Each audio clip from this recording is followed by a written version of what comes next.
Man, we back. This is 365 Never Ending Fight. Uh, and on this platform today, will be discussing sickle cell anemia. I have a new friend of mine. I've been jumping inboxes. But yeah, your name is Tara Yes. Luke? Yes. Okay, Tara. And you are first things first. What type of sickle cell you have? I have sickle cell beta plus thalassemia. Okay. When was you diagnosed?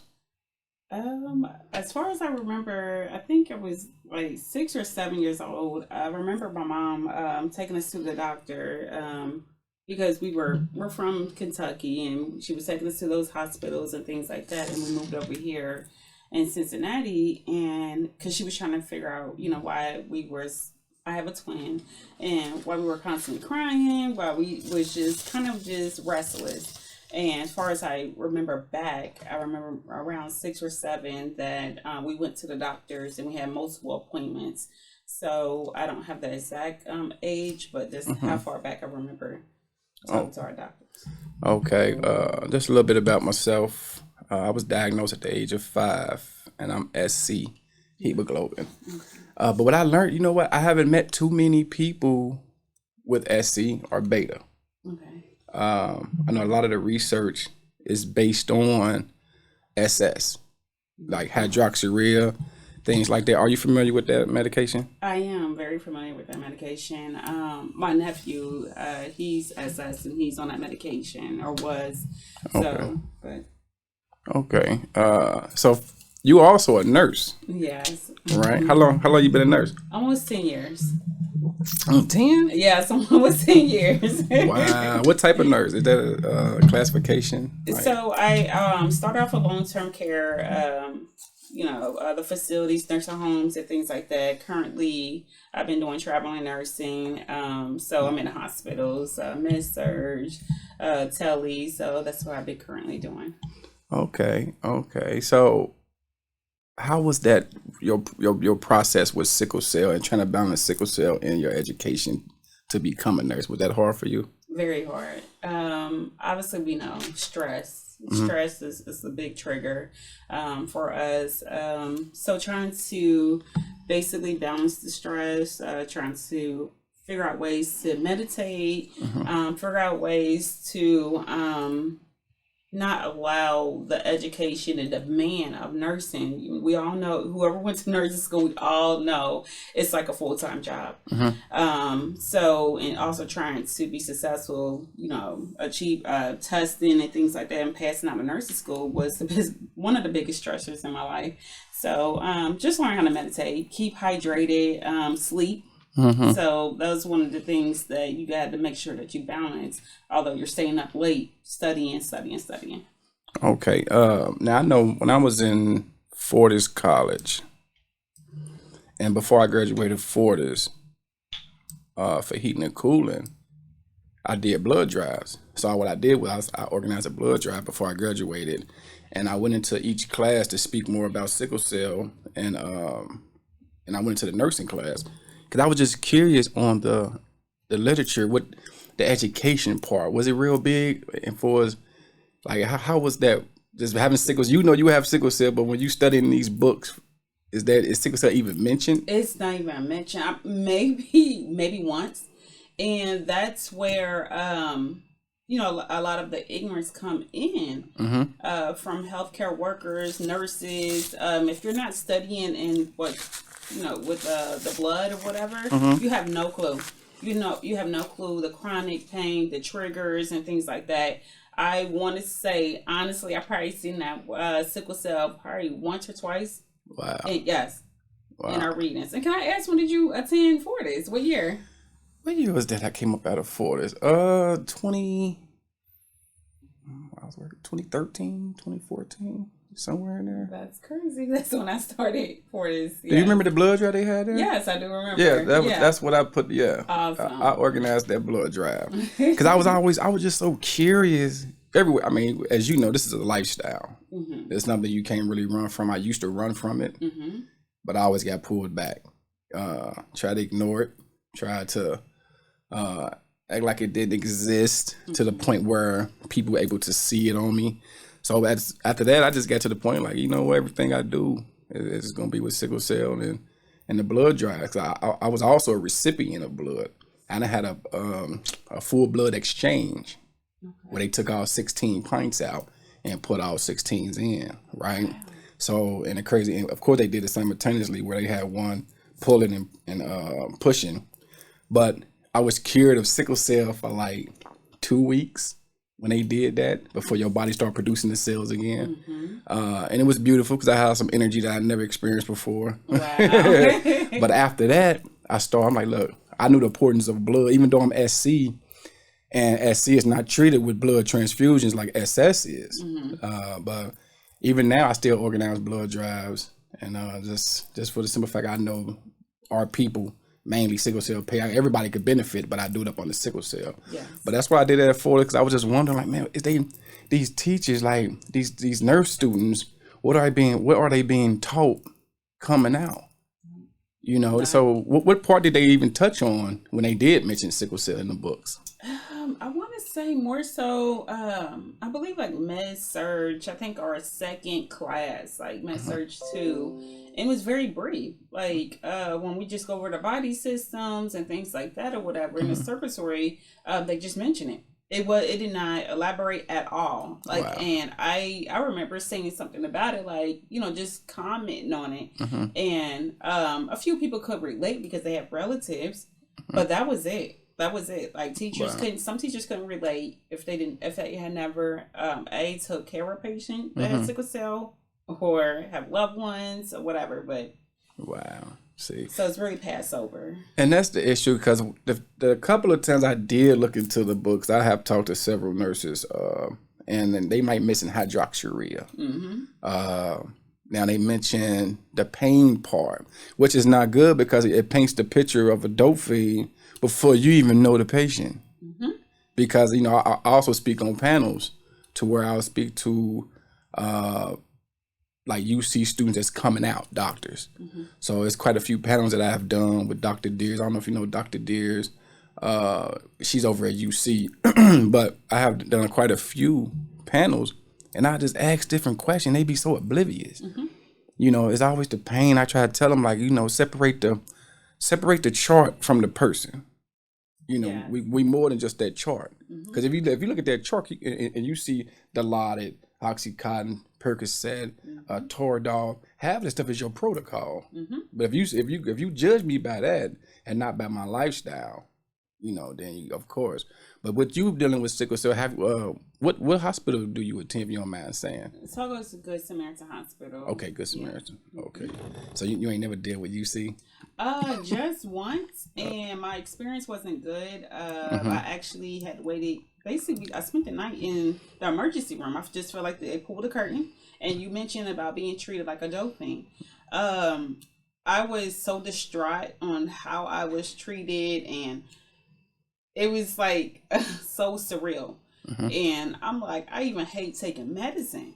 And so for them to just push the drugs on me and things like, okay, you could go home.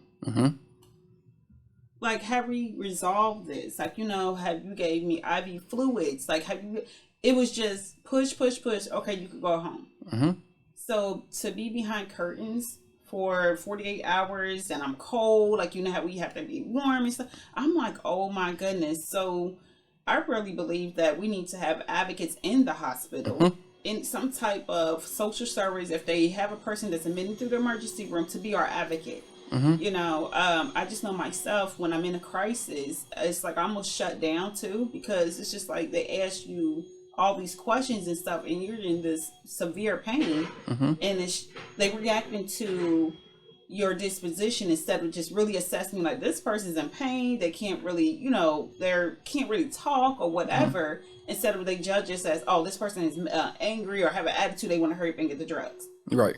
And so those are has been my experience. That one experience, that's all it took. Yeah. At UC, and then I did have one experience at Good Samaritan Hospital, but I immediately contact my specialist, and I got the doctor's name and things like that, because I was once again treated like I was a drug addict, and I actually waited to the last minute to even go to the hospital. Right. So just to be treated like that, I did report the physician and things like that because Mm-hmm. he did come to the room and said, "What else do you want? I gave you everything that you need and everything else." So I was so shocked, and luckily my friend, he's a nurse practitioner, and he happened to come up and he asked about multiple different other labs. Have you guys checked this and this and that? I Mm-hmm. ended up being hospitalized for another week and a half, Mm. and luckily he was there. So also having that support Mm-hmm. and people that knows the lingo and knows what to look for, Mm-hmm. you can see people backing off. So See, so now just talk a little bit about the dopamine stigma that sickle cell patients get. How how was your sickle cell in the beginning? Did you take a lot of medicine as a child dealing with sickle cell? I really I just had episodes. It wasn't like kind of a consistent thing or Mm-hmm. whatever. Like I just had certain episodes, more so when the weather changed. Mm-hmm. Because as being younger, you have to basically get to know your body, Right. how to dress, how to deal with stress and Mm-hmm. things like that. So more so I didn't have to be on medications a lot. Mm-hmm. It was just during my episodes that's when I needed to Right. medicate. So it wasn't, maybe 6 months or so, that's when I had my crisis and stuff due to changing of the weather, Yeah. increased stress. Mm-hmm. So was you ever hospitalized? Yes. I remember actually I was in high school Mm-hmm. and I used to be so embarrassed. I used to be embarrassed to even talk about that I had sickle cell and things like that because honestly you could look at us and Right. we don't look sick. Right. But it's just like so I remember quote unquote being this young teenage girl and I didn't dress appropriately for the weather. Right. Um and plus I was doing a lot of things. I know I was working, I know I was, cheerleading, things like that, Mm-hmm. doing a lot of things, a lot of changes that year. And so I remember just not feeling well. I was at work and I said I need to go to the hospital. I was at my max. So I ended up being hospitalized 2.5 weeks. Mm-hmm. And I was so nervous when I see my classmates come up. Mm. They came up and things like that. And it was so, they were worried. They were worried for me. And I always had kept that a secret. Yeah. So So do you remember some of the medications that they would give you when you go into the hospital? Demerol, Dilaudid, morphine. They were just pushing things through through my IV line, and then we Yeah. just IV fluids, Mm-hmm. oxygen. But like it was, and half of the time it was just like I was asleep. Mm-hmm. So I would tell people, it's not even the pain medicine. The pain medicine basically helps you get through it. You have to allow sickle cell to run its course. Mm-hmm. A lot of people is like, oh, here's the pain medicine. There it stops. No, this is a crisis. It's you have to let it run its course. So the way I would cope is basically I would just sleep. I would sleep. They got it to a point to where I remember my sister would be up there on my right hand side, or a close friend was just like rotating the warm blankets and things like that or whatever, and then also keeping me out of pain more so I slept because of the pain medication. Until it ran its course and in the IV fluids and things like that was this. So the reason that I was asking that, right, because just to ad lib on the dopamine stigma that we get turned out early when it comes to these narcotics. So like you said, as a child, you was on Dilaudid. My protocol was morphine back then, and it was times where I got addicted to morphine at the age of 17. And it was times where I remember this situation that I had because I forgot whatever reason I was in there, but I remember being in that hospital room, and I was times where I was asleep, and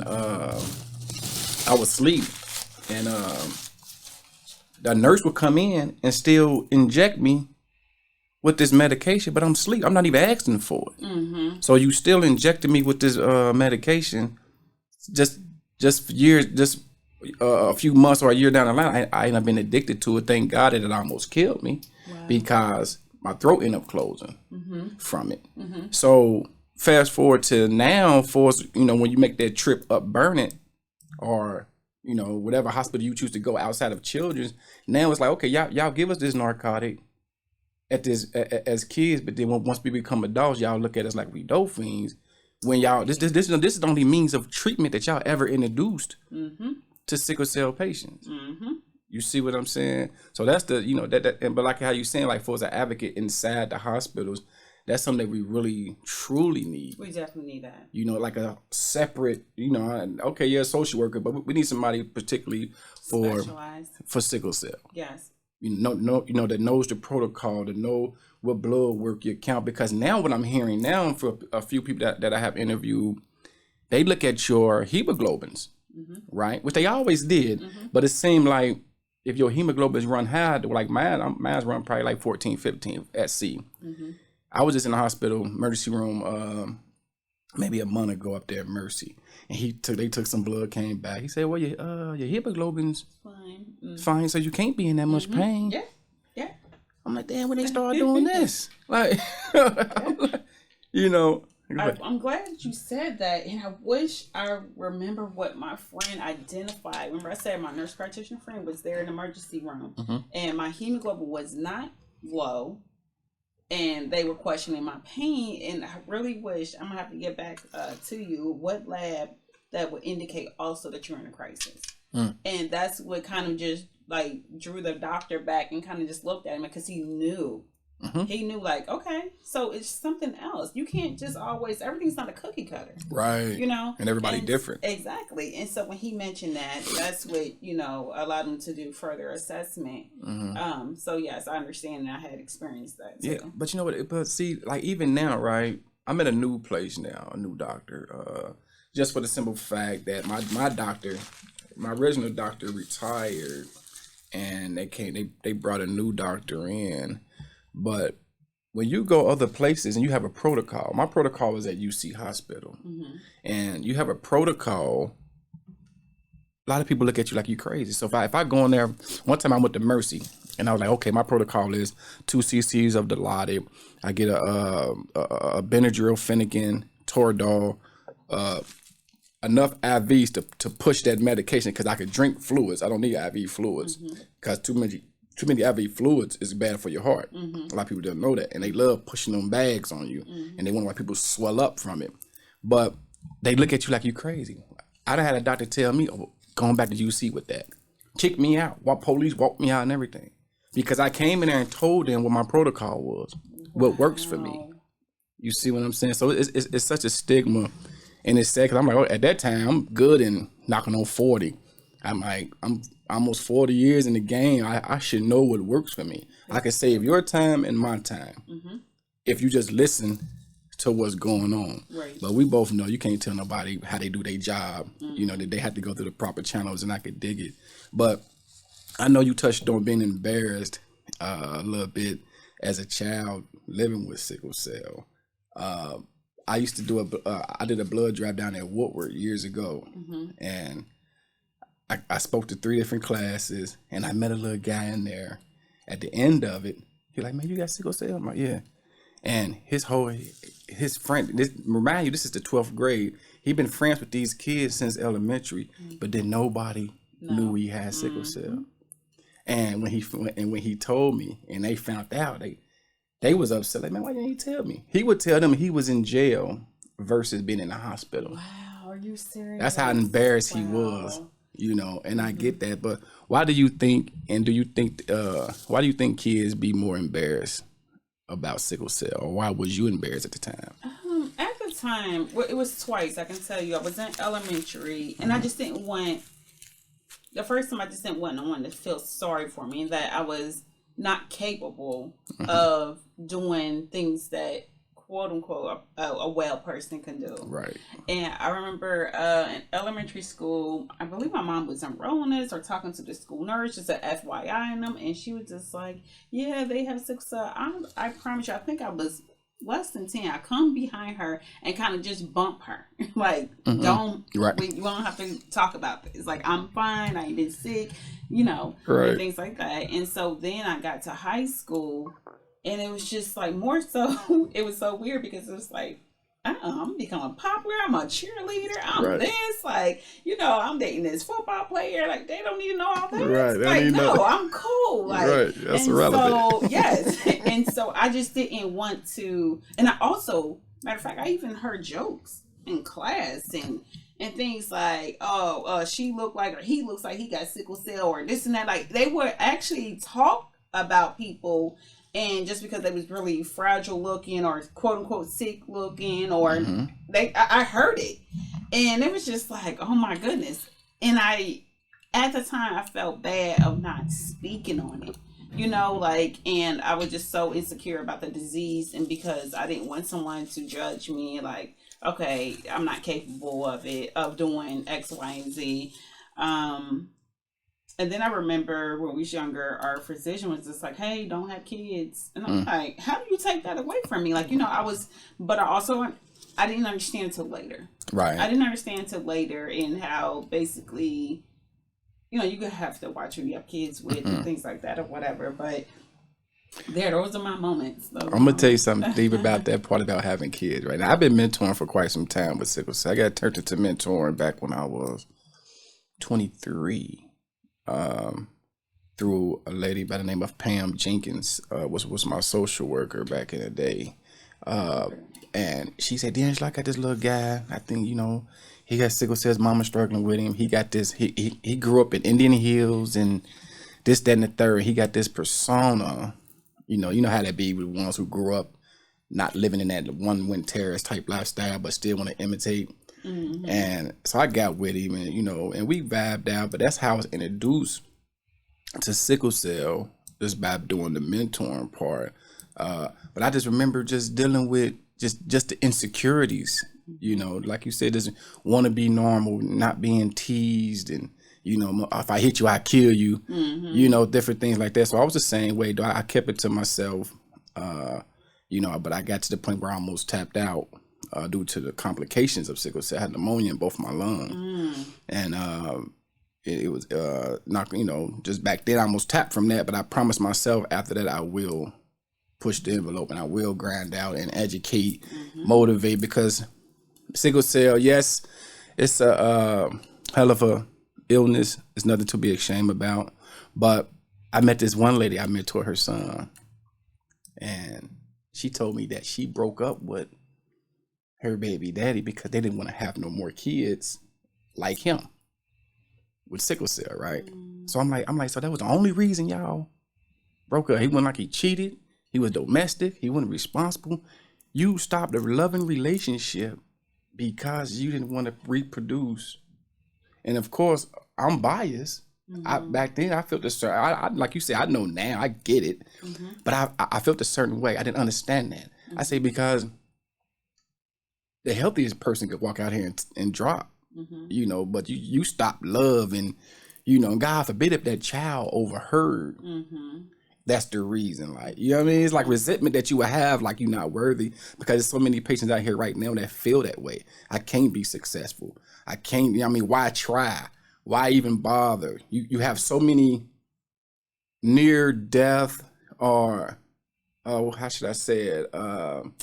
So many experience that can make you feel like you're about to die, to the point you almost be like, why even bother? So when I found that you was a nurse, that's why it was so crucial that we had this conversation, because I do want to show the other side of that coin. You know what I mean? You can be successful. You can live a quality life. You know what I mean? But it's things you have to put in place. So what things you put in place besides your narcotics when it comes to treating pain? What other things that you do besides that narcotics? I want to say the number one thing is value your peace. Value your peace and remove yourself from things that's not giving you peace. So that's been my strongest thing the past few years. Where your tolerance of things is causing your havoc, or that agony, you can't sleep at night. Remove it. So sometimes when you can't change a job, a person, just remove yourself. So that's one way where you can just, you'll find yourself not open up your prescribed medication bottle, like, because you over here stressed out, you starting to ache, and you're trying to catch it before it gets worse and everything else. Seriously. I remember going to one of my appointments and my doctor, you didn't refill?